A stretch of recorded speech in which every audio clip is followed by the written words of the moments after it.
It's Laura Eubanks of Design for Serenity, and some of you that are very astute will know where I am. That's right, we are back in Poway, and this week we're going to be working on a maintenance of phases 1 through 4, and we're going to be doing the final phase 5 installation in this magnificent yard. So I know what you're thinking, Laura, what? It looks great right now, and it does, but it can be better always, right? We have some extra help from our clients' regular gardening crew, and they're doing some of the demo for us today while we get cracking on the maintenance. This crassula is coming out. It has run amok, and I know it's got pretty, oh, don't worry, come on through. It's got cute little flowers, right? But it's not cute, and it's not valuable, and it isn't special, and we can do a lot better. So there are a few of these in the garden. There, you can see another one down there. They are coming out. I have bought a bunch of gorgeous cactus and succulents from Western Cactus that'll be arriving tomorrow. And what we're going to be doing is just, you know, again, oh my God, they already got this one out. There was one right here. Oh my gosh, how much better it looks. You'll see, you guys, you'll see. Sometimes just some airing out, right? Just airing out. So, you know, some of the grasses, thinning some of, I don't want to get rid of all the lavender, but thinning it out. We got poppies down in here that are run amucky and come up every year that we will thin out. Other beautiful salvias that I'm here for, but again, maybe breaking it up. We are not going to be bringing any additional boulders in to this phase. Which will be really, really interesting. We're just going to take advantage of the existing rock back here. And this area down in here that's currently looking a little bit empty, I am going to be creating a barrel colony in here. So I'm going to be moving, I don't know, you know, will I be moving things? I don't know, maybe. It's hard to say at this point. I feel like this Dazzlerian Warelii and this big agave, I don't know that I'm in love with that. I think probably the easiest thing to do, since this will eventually bloom out anyway, is to rehome the Dazzlerian. So this guy can be moved somewhere else in the yard. You can see there's a couple of three big barrel cactus down there now, at the foot of this beautiful, beautiful aloe Hercules.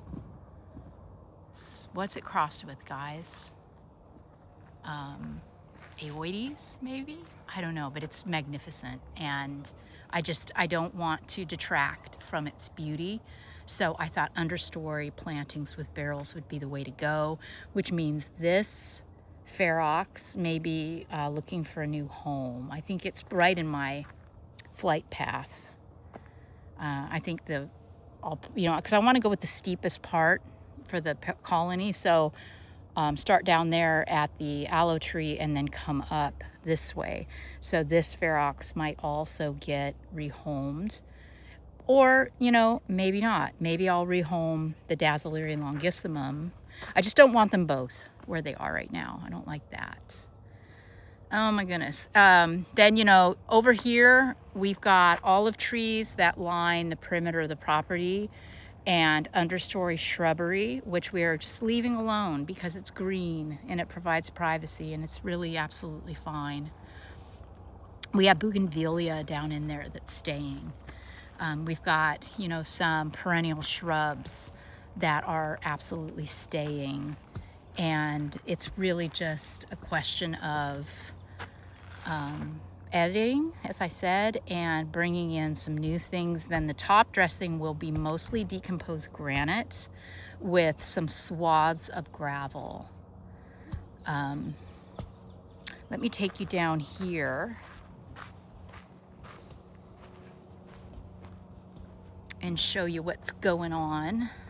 I want to be, especially mindful of the views from the pathways. That makes sense, doesn't it?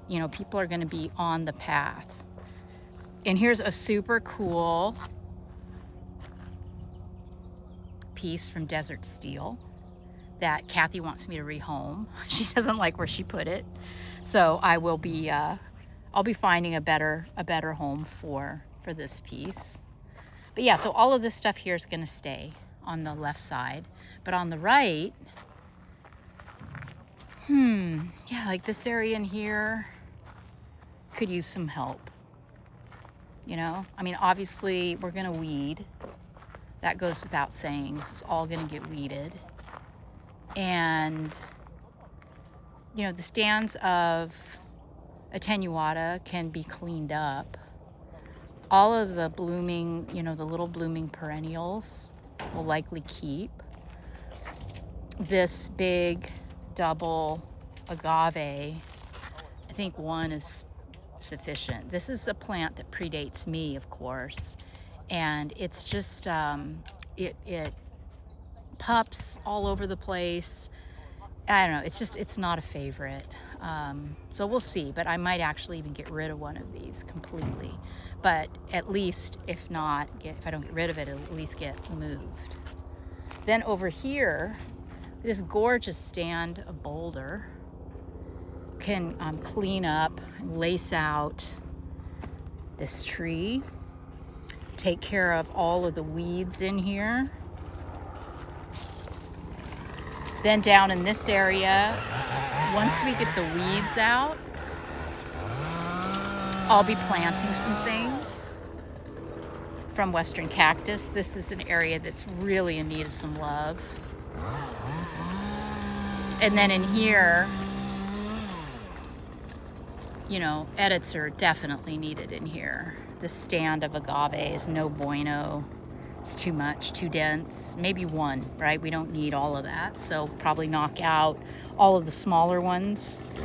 Because I would rather go with aloes and dazzlerians and cacti, that aren't monocarpic, that aren't going to bloom out and die. I'd like to create a garden that is far more, sustainable and doesn't need a redesign, isn't going to need another redesign in 10 years. Omar found this aloe rupestris from a guy that he knows. So I came out of a private garden and he was willing to sell it. Isn't it spectacular? So we'll find a beautiful home for that. And then down here, there's a lot of weeding that needs done. Some pretty shrubs. Here's another Wirelii. This crassula, this is coming out. Or is it a sedum? If I'm saying crassula, this is a sedum, right? Yeah, I think. I don't know. Anywho, okay. Down here also, we've got opuntias, really cute. Some Petalanthus macrocarpa that I'm not really feeling in this spot. Some cactus. Extremely dense shrubbery, but that's kind of important because there's a street right down there. So we want privacy as well as delineation, property delineation. So we'll probably just be doing some thinning through here. And it's like looks like a Melaleuca nisophila. I like that plant. It's a paper bark and it's really easy to manipulate and to work with. So maybe we'll take out this right here in front of it because there's pretty shrubbery behind it. Yeah, I don't know. We'll see. We have only a week here, guys, so we gotta, chop, which is why we've got a secondary crew here to help. Beautiful stand of Aloe cameronii, that will likely be cutting and resetting because that'll be faster than trying to clean it. That's coming out. Sedum. It's a sedum, not a crassula. It is a sedum. Okay. This holly is coming out. It's kind of it's a weed.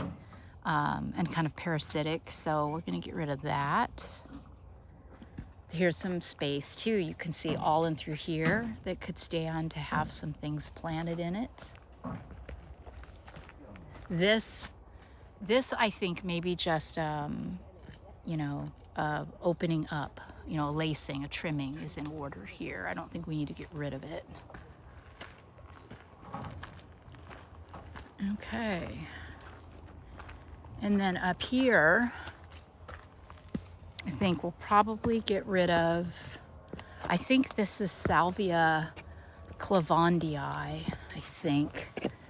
And it has seen some better days, but also this is another, you know, property divide. So maybe just a hard cut back on that and hope for the best. There's a lot of sea lavender in here too. And we don't hate the sea lavender, but there is a lot of it. So some of it will get edited out. Beautiful Bougainvillea rosenka there. Yeah, so in a lot of these areas, you know, just can't wait for you to see how this all looks as we start to get things taken out. It's just gonna look so much better. Beautiful stand of aloe vera here. So what's gonna take as much time as anything is the weeding.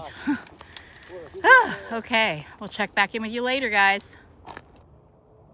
So we have taken out 2 gigantic trailers, pressed down, full of stuff, and you would never know it, would you? You just never know it. The only place that looks a little forlorn, meaning empty, is this here. But you guys, look at this leucadendron. Isn't that stunning? Especially against this status, the purple against that orange. It's giving me life. So pretty. But yeah, our clients team is working so hard. And I got my guys on, as I said, phase 1 through 3 maintenance. But I mean, just look at all of the weeds and everything we're gonna have to get after. Yikes. And thinning out a lot of the lavenders too is going to be important. It's almost pretty much self-seeds. I mean, it comes back on its own. That they're starting to get a handle on some of the weeding down here too. And it's just looking so much cleaner. Amazing progress. Don't know that I will get around to doing any planting tomorrow. I think we're just going to have to continue rolling up our sleeves. See, look at all of this. You know, all these poppies are, we've got to thin them out. Not, you know, dramatically, but okay, yeah, pretty dramatically. The Sticks on Fire is a great pop of color in this garden. You can see a little over here too. And I'm going to dig those up and put them into a bouquet. And we're going to start 1 stand of Tirocali and then pull from it over the years as we go. You know, and like this situation here, it's right on the pathway. It's just so unkempt, you know. I'm thinking that we're definitely going to want to pull a lot of this greenery out of here and thin out this lavender here. It's been, you know, we've had quite a bit of thinning here, and the guys came in on Saturday, her guys, and did a lot of weeding in here. And we're going to be throwing down some pre-emergent too, in the hopes of helping with the situation. But look at all these weeds in the pathways and all this down here. Oh my gosh. It's going to take quite the village. Do you want to see what's going on down here, guys? Look at all these weeds. Yikes. Holy crap. That pretty Borellii. The guy's got that limbed up beautifully. It's really pretty. And this is a pretty little bush right here. I'm here for that. Then you can see Greg down there in the trailer. This is the second load. And there's a lot more, I mean, that we've already cut out, a whole lot more. But he's trying to stomp that all down before he tarps it. Yeah, you see they're going at those weeds with a hoe, which is, you know, about all you can hope for in a garden this size.